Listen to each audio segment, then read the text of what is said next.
안녕하세요. 네, 고맙습니다.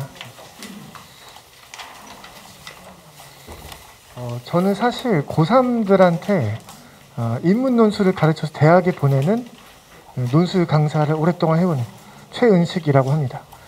그리고 논술을 얼마나 잘 가르치냐면요. 지금 메가스터디 이투스 대성마이맥이 있잖아요. 저는 이투스에서 논술 1타 강사를 5년 연속 하고 있는 대한민국에서 논술을 제일 잘 가르치는 강사 중에 하나입니다. 제가 왜 중학교 3학년을 가르치러 왔는지 설명을 좀 해드리도록 하겠습니다. 저는 사실상 2010년도에 스터디 테라피 언어 영역이라고 하는 수능 언어 영역 교재를 쓰기도 하면서 사실 2010년도니까 아주 오래됐죠. 그때부터 계속 국어랑 논술을 함께 연구하고 가르치는 강사이기도 합니다. 제가 존경하는 그 학원 선생님 중에서 이제 예전에 비상예두라고 하는 학원이 있었어요. 근데 거기 이제 강남 지점에서 원장님을 하셨던 분이 계셨는데 그분께서 재종반 아이들을 대상으로 한 가지 이제 실험을 하셨대요. 그게 뭐냐면은 수능 국어 지문을 한번 읽어봐라. 근데 문제를 풀지 말고 글만 읽어보라는 거죠. 그분은 사실 문제를 안 푸니까 빨리 읽을 수 있겠죠. 근데 조건이 뭐냐면은 확실하게 이해하는 속도로 읽어봐라. 납득이 안 되거나 애매하면은 그냥 넘어가지 않고 자기가 충분히 납득하는 속도로 읽어보라는 거죠. 그랬을 때 얼마나 많은 학생들이 글을 끝까지 완독할 수 있었을까요? 문제는 전혀 안 풀었거든요. 중3이 아니고 재수생들을 얘기하는 거예요. 80%가 넘는 학생들이 끝까지 글을 읽는데 실패를 했습니다. 문제를 푼 게 아닌데도 왜냐면 그동안 학생들이 어떻게 풀었을까요? 이해가 되는 속도로 읽은 게 아니고 제한 시간이 4분이고 5분이니까 그 안에 빨리 어떻게든 허겁지겁 급하게 읽고 문제도 어떻게든 2분 내에 풀어야 되니까 빨리 손을 댔던 거죠. 그렇게 해놓고 맞췄으면 잘한 거고 아니면 이제 틀린 문제니까 해설지 보고 이해하고 이런 방식으로 늘 해왔던 거죠. 그래서 무슨 말이냐면 재수생이 되어서도 문해력 차원에서는 근본적인 수준이 낮은 상태에서 그냥 문제풀이 스킬 정도만 계속 이해하고 있던 학생들이 그만큼 많았다는 겁니다. 무슨 말이냐면 고3이 되도록 아이들은 좀 근본적인 의미에서의 문해력이 충분히 갖춰지지 못한 친구들이 많다는 거죠. 그게 왜 그럴까요? 사실 고등학교 1학년 때부터 본격적인 수능 공부는 했겠죠. 하지만 그때도 여전히 속도 중심으로 일단 빨리 읽고 처리하는 그런 방식의 연습한 친구들이 정말 많았거든요. 첫 단추를 잘못 끼워서 결국에는 이제 이 친구들도 그래서 문해력이 낮으니까 논술도 좀 어려운 친구들이 많거든요. 그래서 이 첫 단추를 잘 끼우려면 어떻게 해야 될까를 제가 좀 많이 고민을 했어요. 왜냐면 고3 재수생들의 논술을 가르치는 입장에서 오랫동안 가르치는 입장에서 이미 고3에서 딱 논술을 시켜봤는데 문해력 자체가 낮은 친구들이 정말 많은데 그게 사실 1년 만에 문해력 자체 근본적으로 훈련이 잘 되려면은 이게 쉽지가 않거든요. 피나는 노력이 있어야 됩니다. 근데 어떤 친구들은 논술 자체는 별로 안 해봤는데 일단 글을 너무 잘했고 논지 파악도 잘하고 그리고 글빨도 좋아요. 그런 아이들은 어떻게 해왔길래 잘할 수 있을까요? 제가 그 차이를 계속 연구하면서 그 첫 시작인 중학교 3학년 얘네들부터 첫 단추를 잘 끼우는 걸 해야겠다. 그리고 마침 이 친구들이 2028학년도부터 내년부터 적용을 받는 친구들이잖아요. 내년부터 내신이 어떻게 바뀌죠? 기존에도 논서술형은 있었겠죠. 하지만 매우 강화되는 형태의 논서술형을 내년부터 하게 되죠. 이거를 적응하기 위해서 지금 교사분들도 엄청 바쁩니다. 올해부터 교사 연수를 강화해서 2025년까지 내년까지 3,000명을 뽑아서 교사 연수를 강화한다고 합니다. 국가에서. 그 3,000명의 교사분들이 일단 국가적으로 교육을 받고 각 학교에 배치가 되어서 학교에서 이제 또 다른 교사분들을 교육하겠죠. 지금 교사분들도 고등학교에서 이제 강화되는 논수령, 서술형 평가를 어떻게 해야지 잘 하는지를 지금 올해부터 급하게 미리부터 준비를 하고 있습니다. 근데 만약에 올해 준비하는 중3 학생들이 내년에 딱 1학년 1학기 중간고사 혹은 그때 수행평가 사실 중간고사 기말고사 이제 논수령 평가가 있겠죠. 강화된 게. 근데 그걸 그때부터 고등학교 들어왔으니까 처음 시작해서 지금부터 열심히 해보자. 그러면은 미리 잘 훈련해 놓은 친구들한테 1등급짜리는 뺏기게 될 수 있겠죠. 그래서 제가 그걸 시작하는 중3이 제가 좀 야심차게 가르쳐볼 학생들이다라고 마음을 먹고 오랫동안 연구한 거를 이 친구들한테 가르쳐야 되겠다라고 마음 먹고 이제 시작을 하는 겁니다. 아이들이 지금도 사실상 비문학적인 글을 보면은 밑줄을 긋고 열심히 화려하게 표기하는 부분들은 많이 있어요. 특히나 이제 학생 성향에 따라 다르지만 어떤 친구들은 굉장히 이제 화려하게 별표도 치고 밑줄도 긋고 네모도 치고 세모도 치고 많이 합니다. 근데 그런 식으로 사실 재수생들은 안 해왔을까요? 근데 그렇게 해놓고도 문해력을 위한 진정한 이해를 위한 표기가 아니고 사실은 이런 식으로 표기를 하라고 했으니까 그 원칙을 위한 행위에 그냥 맞춰진 친구들도 많은 거예요. 그러니까 표기를 하면서 근본적으로 자기가 핵심 줄기에 대해서 납득을 하면서 암기를 하면서 읽어 내려간 게 아니고 표기를 위한 표기에 그쳤던 친구들이 정말 많은 거죠. 그러니까 이제 재수생이 되어서도 근본적인 문학이 낮은 친구들이 많아서 사실 논술에서도 수능에서도 고생하고 있는 친구들이 많은 겁니다. 그래서 많은 표시를 남기지만 사실 그냥 까무로 하는 친구도 정말 많거든요. 그러니까 이 문장이 중요하다라고 생각되면 밑줄을 긋겠죠.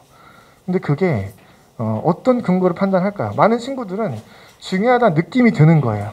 그래가지고 하는 거. 이게 까무로 독해하는 겁니다. 자기 감을 그냥 표시로 남기는 게 큰 의미가 있을까요?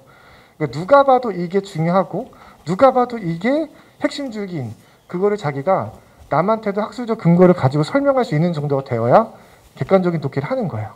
근데 아이들이 거기에 많이 적응돼 있지는 않을 겁니다. 왜냐면 사실 중학생 때까지도 당연한 얘기인데 내신형 방식으로 내신의 사고방식으로 글을 읽거든요.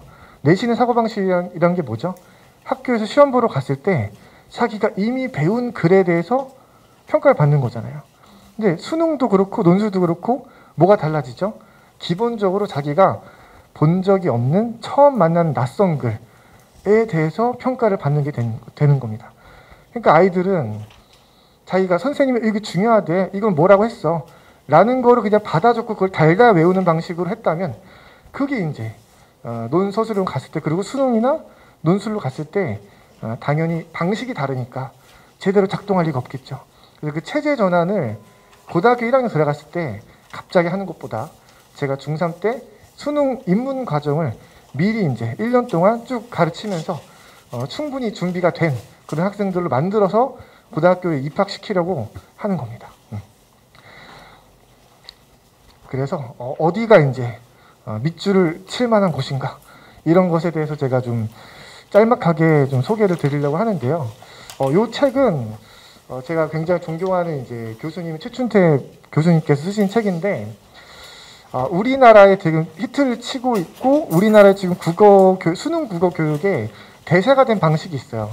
이게 뭐냐면은 이제 문맥적인 흐름 파악, 문장 간의 관계를 파악해서 어떤 게 이제 좋은 문장이고 어떤 게 중요한 문장인가 이걸 파악해서 아이들이 문제를 푸는 그런 방식이죠. 그런데 그런 원류에 해당하는 책을 이제 이 교수님께 쓰신 거거든요. 이게 어떤 말씀이냐면은 지금 학원 강사들 중에 현재 교수인 사람들이 있을까요? 대학 교수이면서 학원 강사인 사람들은 사실 별로 없거든요. 제가 알기로는 거의 없습니다. 근데 이때 이 최춘태 교수님은 대학 교수이던 텍스트 언어학을 연구하시는 분인데요.